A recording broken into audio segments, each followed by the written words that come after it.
introduction to tell you about it.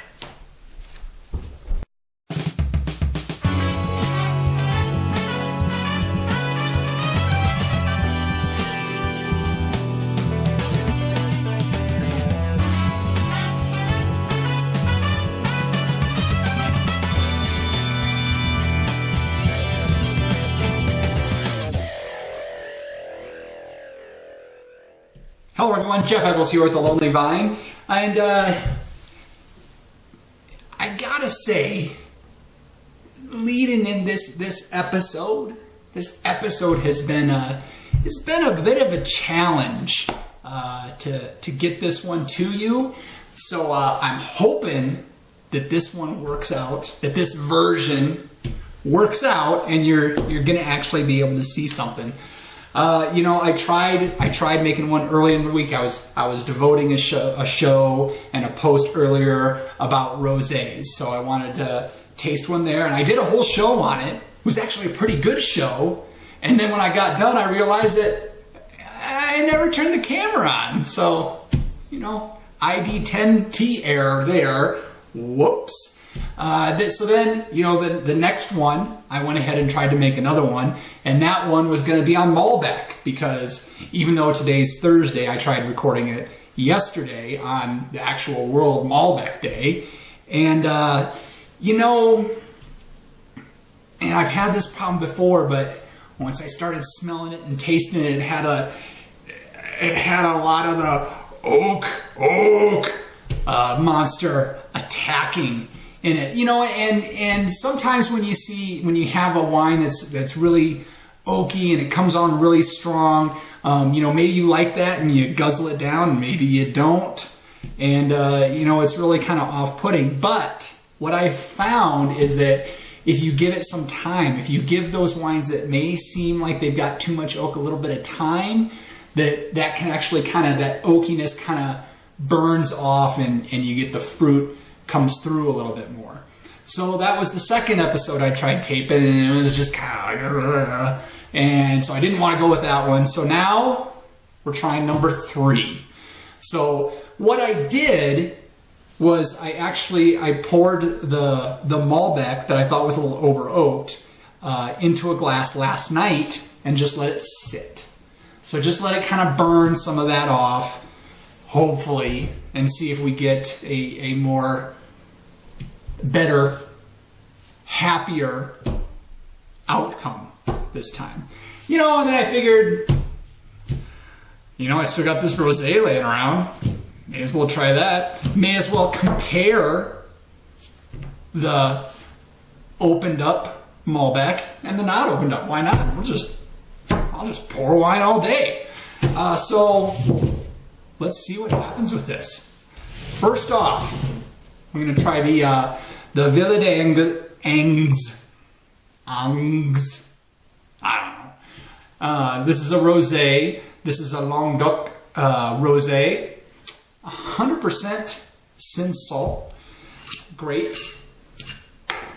And the interesting thing about this one is that, one, the wine sits on lees for a little bit of time, which is a little bit unusual with some rosés and white wines. And also it actually went through, 20% of it went through malolactic fermentation, which again is a little bit unusual in most white wines. You know, things like Chardonnay, you know, they definitely go through it. Not all of them, but most. So, you know, a little bit of difference. You know, maybe we can expect this one to be a little bit tamer, not as high in the crispness as some rosés. I won't go into a lot of details because apparently I'm going to be drinking a lot of wine in this episode. And so we're just going to get right to it. Color, it's pink. Nose, getting a little bit of sweet tart on this one. A little bit of sweet tart. There's definitely some like light cherry kind of component coming through. Even surprising I'm getting a little bit of hay. So an interesting combination there, hay, cherries, and sweet tarts. Sounds like a good meal. Let's see how this one's on the palate.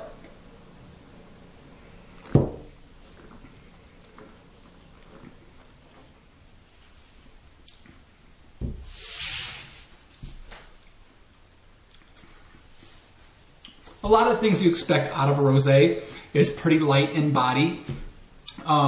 There are some strawberry kind of components coming through in it. I am getting a touch of that hay, of a little bit of a earthiness coming through. Overall, pretty tame, pretty mild. You know, you expect a lot of that acidity and crispness to really grab hold of you with the rosé. And this one, it's kind of tamed back, maybe because of that malolactic fermentation. You know, also it's been open for you know, at least 48 hours now, so it's probably lost a little bit to it. But what I want you to take away is that if it would ever stop snowing and being cold and the weather would warm up, look for rosés and try some rosés. That's it for that one. Let's move on to the Malbec. This one's going to be a little bit interesting. I'm interested to see how this comes out. So the one I'm tasting here is the Norton Reserva. This is a 2010 Malbec from the Mendoza, Argentina. This is from the Mendoza River Valley area. And like I said, I tried this one yesterday. This saw 12 months in a new and used French oak. And as you can see, which they're proud of, 90 points, Wine Spectator. But let's see how this is. This is going to be more like what I tasted yesterday, in that it's just been sitting in the bottle, so it hasn't had a whole lot of contact with the air. But real, you know, much more purple. You know, a lot of times we talk about ruby in the wines. This has got a much more purple color. Can't really see through it, you know, too much. And it's got that typical, the rim to it is it's really bright. It's almost like neon in color. A lot of things you expect out of Malbec. Let's see what's going on the nose.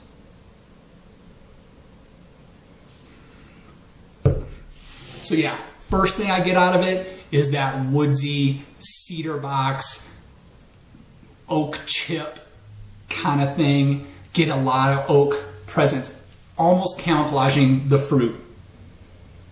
No, not almost. It is camouflaging the fruit. I have a tough time getting through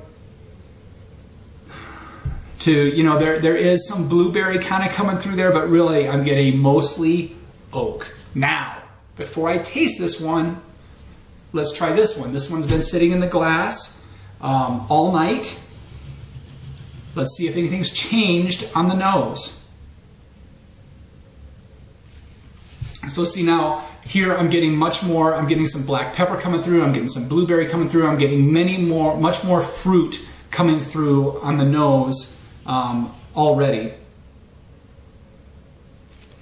Getting some chalkiness to it as well. You know, and I do still get, you know, I still do that. It's not like the oak has completely gone away, but it's just gone away enough that the fruit in the wine is actually start being able to rear its head, to pop out, say, here I am. Because that's how fruit talks.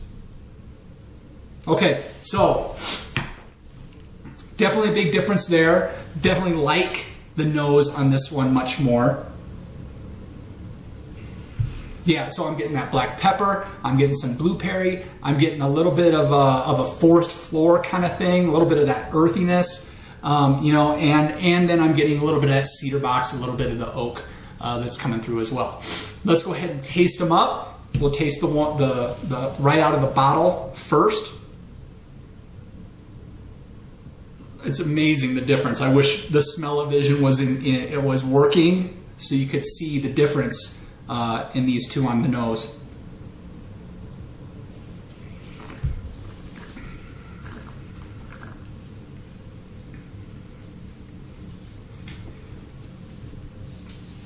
Yeah, you know, and still on the palate even, you know, it's oak. I mean, that's what I'm tasting is oak. I'm drinking oak juice. You know, and the problem for me personally, and this isn't everybody, but for my palate, when I get a wine that has seen too much oak, the finish on it doesn't end. It'll be 20 minutes from now, and I'll still be looking for the oak monster that's attacking my palate and trying to rip my tongue out and shove wood into it. Okay, now to the one that I let get some air into it, I let it burn off that a little bit. Let's see if the palate is any different there.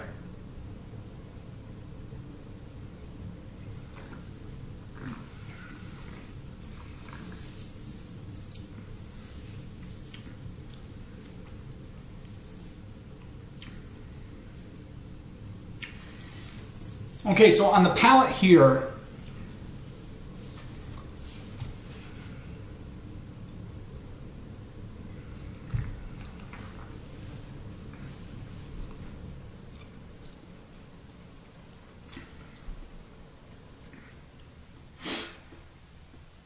I am seeing a little bit more of the fruit come through, but really, unfortunately,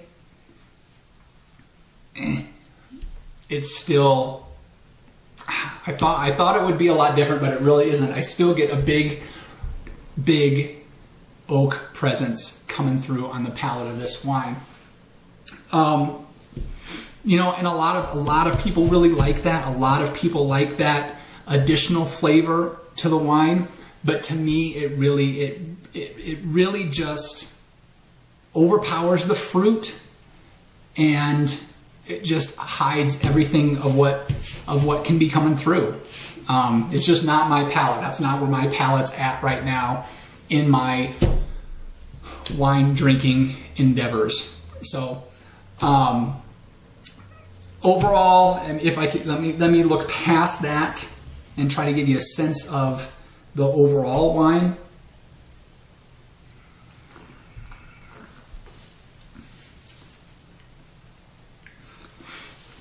You know, I am seeing a little bit more earth than I would expect out of some Malbecs. I am getting a little bit of that, you know, pine, forest floor kind of thing coming through. Even a little bit of dark cherry coming through, and from a balance perspective, it is pretty well balanced from, you know, a tannin to acid to body kind of perspective.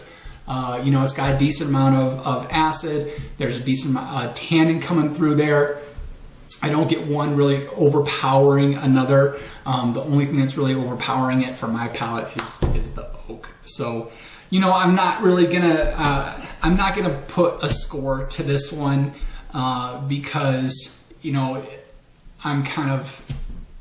it's not in my wheelhouse. I'm not grooving on it, but that's not because of that it's a faulty wine. It's just not where I'm grooving, not where I'm at. So, sad trombone.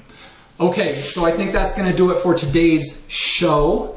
If you got to enjoy a Malbec Wednesday night of this week, I hope you had a better experience than I did. And let's see, question for the show.